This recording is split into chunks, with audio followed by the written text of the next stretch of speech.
तो यहाँ जो हमारे पास एनसीईआरटी बुक का टॉपिक है 9.2.3 वायु दाब, गेज प्रेशर और वायु दाब मापी। तो गेज प्रेशर कल बता दिए थे, गेज दाब जिसमें हम बताए थे कि द्रव का दाब और वायु के दाब का अंतर गेज दाब कहलाता है। ठीक है, तो इसमें भी ये हमारे पास एक टॉपिक है ना। ये क्या है? वायु दाब और वायु दाब मापी, एटमॉस्फेरिक प्रेशर एंड बैरोमीटर। वायु दाब मापी को बैरोमीटर कहते हैं। अब हम यहाँ पर कुछ रेसिपी लिखे हैं, इसके हिसाब से काम करना है। तो सबसे पहले समझते हैं कि ये वायु दाब होता क्या है ना। तो 1 मीटर स्क्वायर क्षेत्रफल, ये क्षेत्र का मतलब क्या लिखा है? क्षेत्रफल पर वायु स्तंभ के कारण लगने वाला दाब। अब इसका मतलब समझते हैं। यदि इस कमरे में मैं 1 मीटर लंबा, 1 मीटर चौड़ा और एक इस तरह से हम वर्ग बना लें, क्या बना लें? वर्ग। इसके ऊपर हवा होगी, यहाँ से लेकर के ऊपर तक, जहाँ तक भी हवा है ना, वो हवा इस जगह पर क्या लगाती है? दाब लगाती है। तो उसे हम क्या कहते हैं? वायु दाब। तो सीधा सीधा है 1 मीटर स्क्वायर क्षेत्रफल पर वायु स्तंभ के कारण लगने वाला दाब। ठीक है। Pressure acting on 1 metre square area due to air column, है ना। तो वायु स्तंभ का मतलब समझ गए। स्तंभ का मतलब ये है कि वायु हमको डंडे जैसे खड़ी नहीं दिखती है, लेकिन कल्पना करो कि यहाँ पर हवा तो है, यहाँ से लेकर कहाँ तक होगी? ऊपर तक होगी, जहाँ तक भी हवा है ना। वो हवा इस जगह पर क्या लगाती है? दाब लगाती है। तो उसे हम क्या कहते हैं? वायु दाब कहते हैं। ठीक है।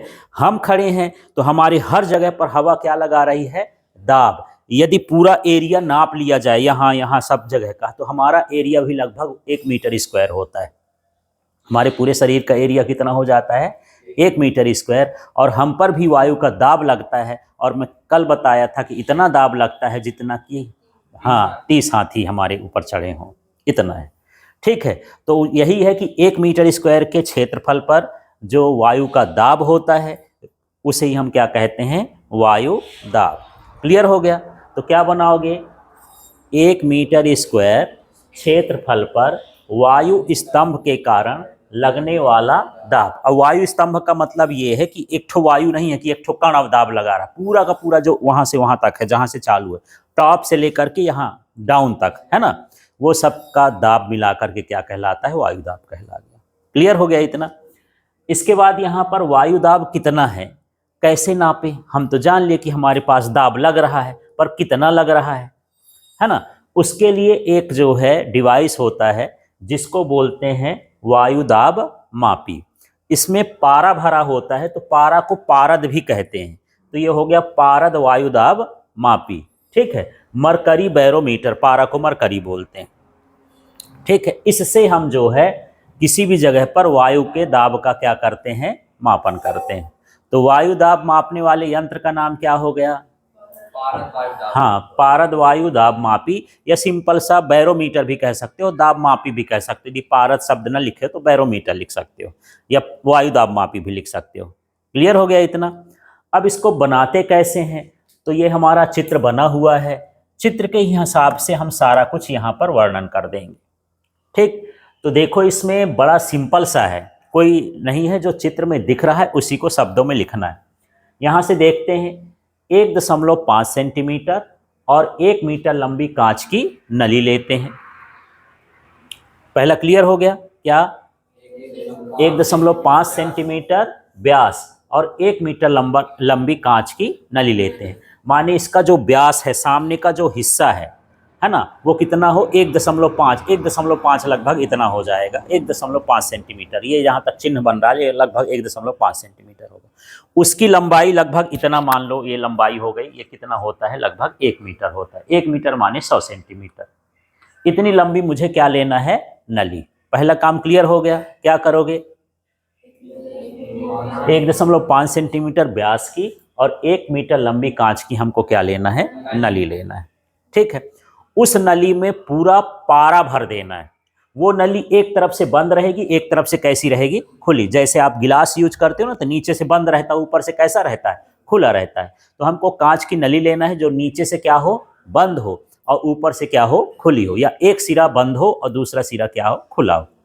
उसको पूरा मुंह तक माने जो फुल है वहां तक हम उसको क्या करेंगे, पारे से भर देंगे। गिलास है, मान लो ऐसे सोचो आप, नली तो नहीं है यहाँ पास, तो आप देख सकते हो कि ये गिलास है, उस गिलास को पूरी तरह से हम किससे भर दिए हैं, पारे से भर दिए हैं। ठीक है, अब हम दूसरा लिए हैं इसमें नाद। नाद माने जो आप घर में यूज करते हो, टब ले लेते हो, तसला ले लेते हो, कुछ भी ऐसा जो सामान उठाने लायक हो, है ना, उसको हम क्या बोलते हैं, ट्रफ भी बोलते हैं। या एक बड़ा सा हम क्या ले लिए, जार ले लिए, है ना, नहानी टब होता है ना एक ठो ऐसे जिसमें नहाते हो, पानी भर लेते हो, उस तरह का हम एक बर्तन ले लिए। ठीक, उस बर्तन में भी हमने क्या भरा है, पारा, है ना। तो दूसरा काम हम क्या लिए, नाद जो है पारे से भरा क्या ले लेते हैं, नाद ले लेते हैं, है ना। अब हम क्या करेंगे, उस नली के मुंह को बंद रखेंगे। उस नली के मुंह को हमको क्या करना है, ऐसे जैसे मान लो ये नली है, इसमें मैं क्या भर लिया हूं, पारा। अब अंगूठा लगाकर इसको मैं क्या करूंगा, बंद रखा रहूंगा, और बंद करने के बाद इसको मैं अंदर जाके इसमें इसको क्या कर दूंगा, उल्टा। या अभी सीधा है ना, ऐसे रहेगा। मानिए नीचे से बंद है, ऊपर से क्या है, खुला है। तो खुला है तो हमको क्या लगाना है, इसके मुंह को अंगूठे से क्या करना है, बंद करना है। और बंद करने के बाद हमको इस नाद में क्या करना है, उल्टा करना है। इस तरह से उल्टा करना है कि हवा ना घुसे, इसके अंदर क्या ना घुसे, हवा ना घुसे। ठीक है, तो जब हवा ना घुसे तो ये तो भरा था फुल, कैसा भरा था ये, फुल, लेकिन ये थोड़ा सा इधर बचा करके नीचे आया, पूरा का पूरा वाप नीचे नहीं आया, है ना। मान लो मैं आपको बोलूं कि एक बॉटल है और इसमें पानी भर के लाओ, एक बाल्टी में पानी है, और बॉटल को आप सीधे ऐसा डाल दो, पानी भरेगा क्या उसमें, नहीं भरेगा, क्योंकि इसके अंदर हवा भरी है। भाई जब हवा खाली होगी तब ना वो कोई घुसेगा। अब यहाँ पर ये बैठी हैं तो यहाँ पर मैं दूसरे को नहीं बैठा सकता, जब यहाँ उठेंगी तब ना कोई बैठेगा। बस ऐसे ही है कि उसके अंदर क्या भरा है, हवा। तो हवा जब खाली होगी तभी पानी भरेगा, है ना। तो यहाँ पर भी ऐसे ही होता है कि हम हवा नहीं घुसने देते हैं, पर ये नीचे नीचे क्या होता है, खाली होता है। अब ये सोचो कि बॉटल भरी है, वो बॉटल पानी से क्या है, भरी है, और एकदम से आप उल्टा कर दो तो पानी खाली होगा क्या, हवा ना घुसेगी तो पानी भी खाली ना होगा। भाई यदि पानी खाली होगा तो वहां अड्डा चाहिए ना घुसने के लिए। तो दोनों प्रैक्टिकल करके देखना है आप। मैं एक बार बोल रहा हूं कि हवा भरी है और उसको तुरंत ढक्कन ऐसे बंद करे रहो, मुंह उसका बंद करे रहो, पानी में क्या कर दो, उल्टा, तो पानी बोल रहे हो नहीं घुसेगा। ठीक है, अब मैं दूसरा बोल रहा हूं कि उसमें क्या भर लो, पानी। अब पानी को भी ऐसे पूरा भरने के बाद उसका मुंह बंद करके पानी के अंदर उल्टा कर दो, कुछ पानी गिर जाएगा पर कुछ पानी उसमें बचा रहेगा। बस यही चीज है कि जब हम इसको उल्टा करेंगे तो कुछ पारा इसमें तो चला जाता है पर कुछ पारा यहां पर नहीं जाता है। ठीक है, तो ये खाली जगह बच गई यार, क्या है यहां पास, हवा है कि पारा है कि क्या है, हवा घुसी होगी, लेकिन कंडीशन तो हम लगाए हैं कि हम ऐसा उल्टा करते कि हवा ना घुस पाए। तो ये बिना हवा का क्षेत्र बन गया, निर्वात वैक्यूम बन गया। यहाँ ये क्या बन गया, वैक्यूम बन गया, बिना हवा का क्षेत्र बन गया। इसको हम क्या बोलते हैं, टोरिसेली निर्वात बोलते हैं। ठीक, अब हमको क्या करना है कि यहां पर पारा का लेवल देखो, पारा का लेवल यहां भी है और पारा का लेवल यहां भी है।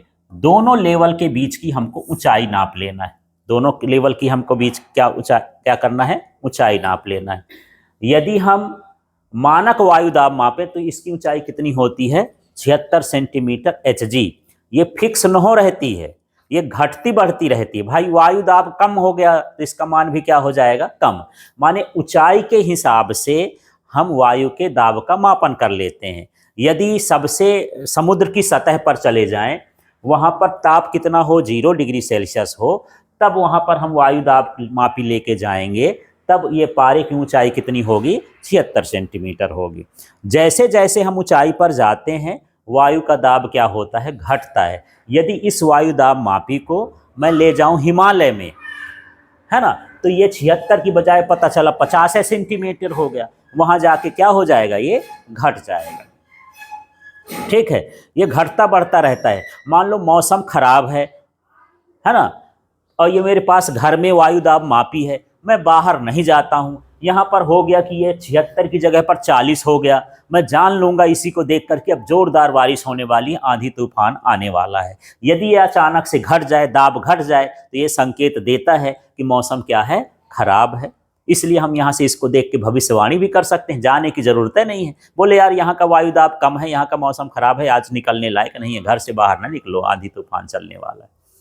ठीक है, तो इससे हमको मौसम की जानकारी भी मिलती है। दाब कम हो जाए तो मौसम बिगड़ जाएगा, दाब अधिक हो जाए तो फिर आपका मौसम बिगड़ जाएगा। मतलब यहाँ पर आपको दाब लगेगा ज़्यादा। जैसे समुद्र के अंदर हम घुस जाएं तो गहराई में जाएंगे तो दाब क्या होता है, बढ़ता है। ये 76 का 100 ना हो जाए, और ज़्यादा हो सकता है, पर ये 100 सेंटीमीटर है, इसको हम बाहर नहीं कर सकते हैं, बहुत गहराई पर नहीं ले जाएंगे, काम करना बंद कर देगा ज़्यादा दाब होगा तो।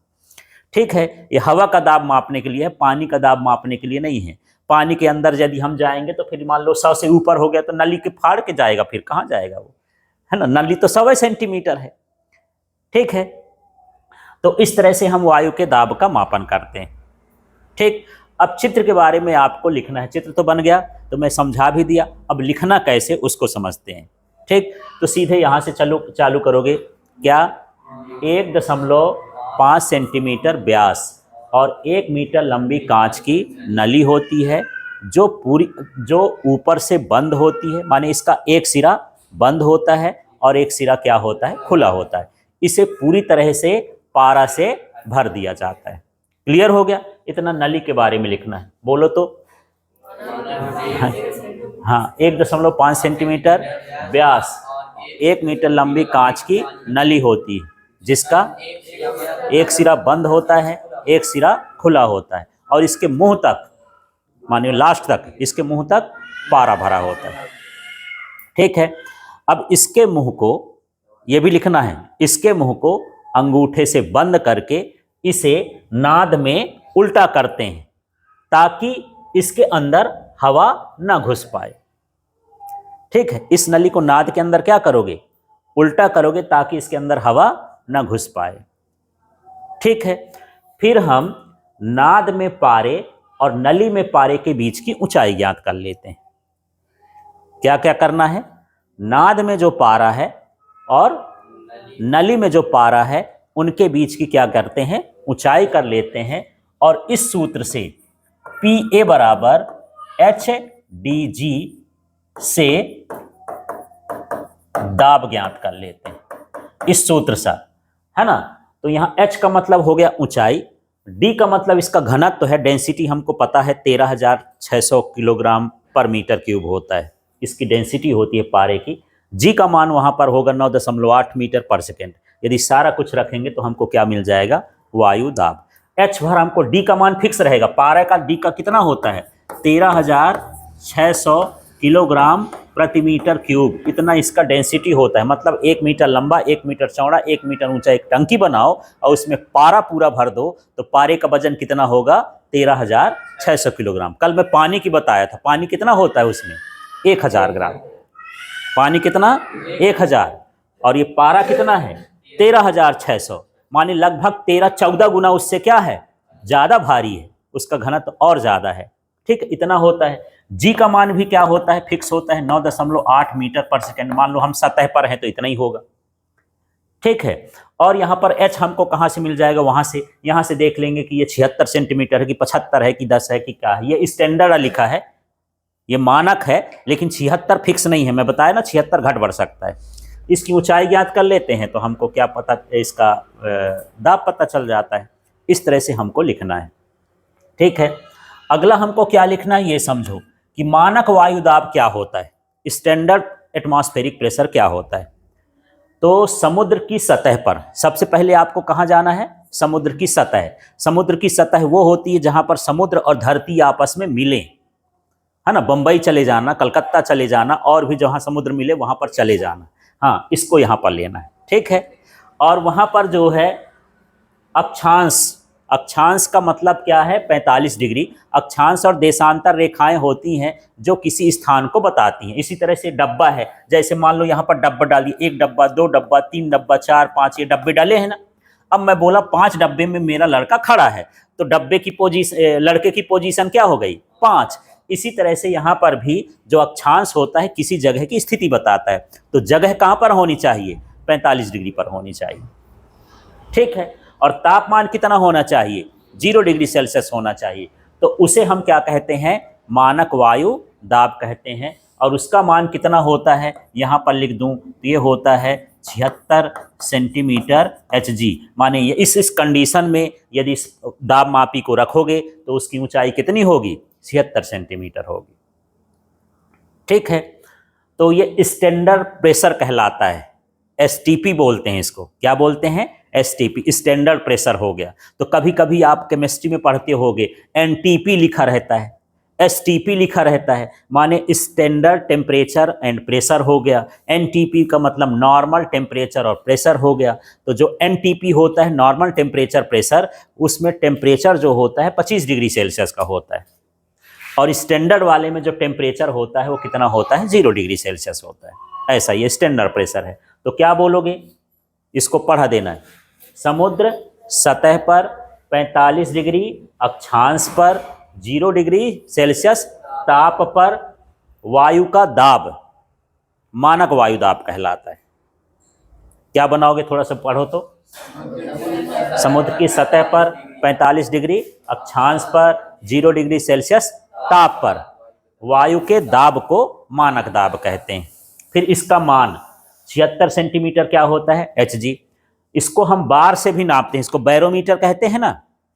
बार माने डंडा होता है, जो नली है डंडे जैसे खड़ी है, इसलिए हम इसको बार भी बोल देते हैं। तो एक बार का मान कितना होता है पास्कल में? 10 की घात 5, ठीक है। फिर इसका टॉर भी होता है। इसको बनाने वाला जो साइंटिस्ट है ना, उसका नाम है टॉरिसेली। वायु दाब मापी किसने बनाया? टॉरिसेली, ठीक है। इसको किसने बनाया है? टॉरिसेली। तो भैया अपना नाम भी जोड़ दिया है, टॉर लिख दिया है। तो ये टॉर भी इसका मात्रक होता है। इसका यूनिट क्या होता है? टॉर। एक टॉर का मान होता है 133 पास्कल। कितना होगा? 133 पास्कल। फिर इसका एटीएम भी होता है। एटीएम का मतलब जो है ऑटोमेटिक टेलर मशीन नहीं है जिससे पैसा निकालते हो। एटीएम होता है ना एक ठो। ये एटीएम क्या है? Atmospheric pressure. क्या है ये? एटमॉस्फेरिक प्रेशर मतलब वायुमंडली दाब। कहीं पर एटीएम लिखा रहता है या एक बार लिखा रहता है तो उसका मतलब क्या है? 10 की घात 5 पास्कल इसकी वैल्यू होती है। यदि अचानक से वायु दाब कम हो जाए, यहां पर वायु दाब अचानक से क्या हो जाए? कम हो जाए। 76 का मान लो 40 हो गया, 30 हो गया, तो आपको समझ लेना है कि अब क्या होने वाला है? आंधी तूफान। और क्या होने वाली है? बारिश होने वाली। इससे यह पता चलता है, मौसम की जानकारी मिल जाती, ठीक है। अब यहां पर टॉरिसेली निर्वात क्या है? टॉरिसेली निर्वात है ना। तो नली के ऊपर के भाग में वायु नहीं होती। नली के ऊपर जो खाली स्थान है उस भाग में वायु नहीं होती। इसे हम क्या कहते हैं? टॉरिसेली निर्वात। अब आपका दिमाग चला, नहीं मैं इसमें थोड़ा सा छेद कर दूं, नली में क्या कर दूं? छेद कर दूं, तो क्या होगा? है ना।